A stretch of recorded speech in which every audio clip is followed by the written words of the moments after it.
নমস্কাৰ এই মুহূৰ্তে আহি পৰিছে আবেলিৰ কেইবাটাও গুৰুত্বপূৰ্ণ খবৰ। আজি হৈছে 22 মাৰ্চ। অসমৰ লগতে ভাৰতৰ বিভিন্ন প্ৰান্তৰ পৰা বাতৰিসমূহ যুগুত কৰা হৈছে।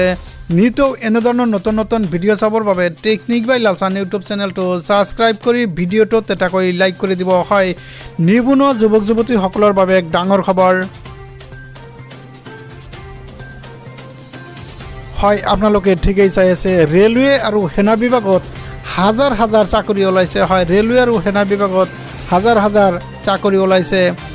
8 এপ্ৰিল শেষ সময়সীমা। হয়, আবেদনৰ সময়সীমা কিন্তু 8 এপ্ৰিল। আপুনি যদি ইচ্ছুক তেনেহ'লে শীঘ্ৰেই কৰক ইয়াৰ বাবে আবেদন। 29,000ৰো অধিক দৰমহা। হয়, এই চাকৰিৰ কিন্তু 29,000ৰো অধিক দৰমহা। ৰেলৱেত ওলাইছে 9,000 চাকৰিৰ পদ। হয়, ৰেলৱেত 9,000 চাকৰিৰ পদ ওলাইছে। সমান্তৰালভাৱে গ্ৰেড 3ৰ বাবে আছে 7,900টা চাকৰিৰ পদ। হয়, এক ডাঙৰ খবৰ, এক গুৰুত্বপূৰ্ণ খবৰ। গ্ৰেড 1ৰ বাবে ওলাইছে 1,100টা পদ। হয়, গ্ৰেড 1ৰ বাবে আছে 1,100টাকৈ পদ। 9 মাৰ্চৰ পৰা আৰম্ভ হৈছে আবেদন প্ৰক্ৰিয়া। হয়, এই চলিত মাহৰ 9 মাৰ্চৰ পৰা আবেদনৰ প্ৰক্ৰিয়া আৰম্ভ হৈছে। আপোনাৰ হাতত আৰু মাত্ৰ কেইদিনমান বাকী। হয়, আপোনাৰ হাতত মাত্ৰ 17 দিন বাকী আছে। 2024ৰ 8 এপ্ৰিল অনলাইন আবেদনৰ শেষ সময়সীমা বুলি এই প্ৰতিবেদনত জানিবলৈ পোৱা গৈছে। ইফালে indianrailway.gov.in গৈ আপুনি ঘৰত বহি আবেদন কৰিব পাৰিব এই চাকৰিৰ বাবে। ভাৰতীয় সেনাতো নিযুক্তি লাভৰ সুবৰ্ণ সুযোগ। হয়, ভাৰতীয় সেনা বিভাগত কিন্তু সুবৰ্ণ সুযোগ আহি পৰিছে।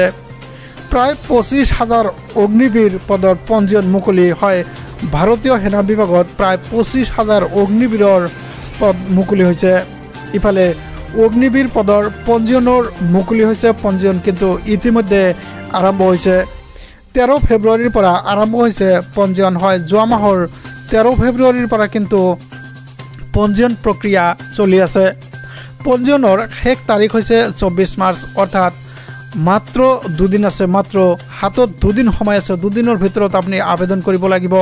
প্ৰাৰ্থীসকলে অৱতীৰ্ণ হ'ব লাগিব CEE অৰ্থাৎ কমন এণ্ট্ৰেন্স এক্সামত কিন্তু অৱতীৰ্ণ হ'ব লাগিব প্ৰাৰ্থীসকলে।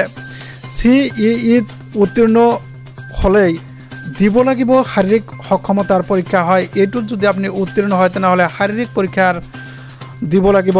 মেডিকেল আৰু এডাপ্টেবিলিটি টেষ্টৰ শেষত যোগ্যতাৰ অৰ্জনত দিয়া হ'ব চাকৰি।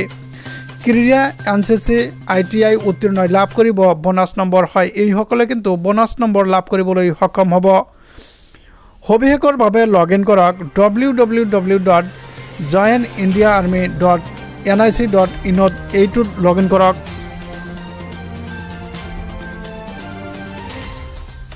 ইয়াৰ পৰৱৰ্তী আন এটা গুৰুত্বপূৰ্ণ খবৰ হৈছে আপোনাৰ ড্ৰাইভিং লাইচেন্সৰ ম্যাদ উকলিছে নেকি। হয়, আপোনাৰ হাতত থকা ড্ৰাইভিং লাইচেন্সৰ ম্যাদ উকলিছে নেকি।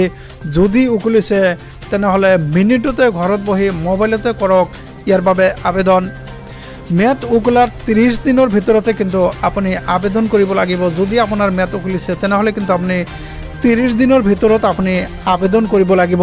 অন্যথা 30 দিন উকলি গ'লে ভৰিব লাগিব আপুনি বৃহৎ অংকৰ জৰিমনা। সমান্তৰালভাৱে ভিজিট কৰক আপুনি sarathi.parivahan.gov.in আপুনি লগ ইন কৰিব পাৰি। ৱেবছাইটত আপুনি লাভ কৰিব ৰিনিউৱেল ফৰ্ম। হয়, এইটো ৱেবছাইটত গ'লে আপুনি ৰিনিউৱেল ফৰ্ম লাভ কৰিবলৈ সক্ষম হ'ব। ৰিনিউৱেল ফৰ্মৰ সৈতে আপোনাৰ যাৱতীয় নথিপত্ৰ কিন্তু দাখিল কৰিব লাগিব। আপোনাৰ যিসমূহ নথিপত্ৰ আছে সেইসমূহ দাখিল কৰিব লাগিব। অনলাইনতে আপুনি পৰিশোধ কৰিব লাগিব মাচুল। হয়, অনলাইনতে আপুনি মাচুল পৰিশোধ কৰিব লাগিব। পৰিশোধ কৰিব লাগিব আপুনি 400 টকা। হয়, 400 টকা কিন্তু আপুনি পৰিশোধ কৰিব লাগিব। 30 দিনৰ ভিতৰত নকৰিলে আপুনি ভৰিব লাগিব অতিৰিক্ত 1,100 টকা, অৰ্থাৎ 1,100 টকা কিন্তু আপুনি জৰিমনা ভৰিব লাগিব। মুঠ 1,500 টকা পৰিশোধ কৰিব লাগিব যদি আপুনি এই ম্যাদ উকলি যোৱাৰ পিছত আপুনি আবেদন কৰে। আপোনাৰ ড্ৰাইভিং লাইচেন্সৰ ম্যাদ উকলিছে যদি তেনেহ'লে আপুনি এইখিনি কাম কৰক। তো ভিউয়াৰ্স, ভিডিঅ'টো ভাল পালে ভিডিঅ'টোত এটা লাইক কৰি চেনেলটো ছাবস্ক্ৰাইব কৰিবলৈ নেপাহৰিব। ধন্যবাদ, থেংক ইউ। জয় আই অসম।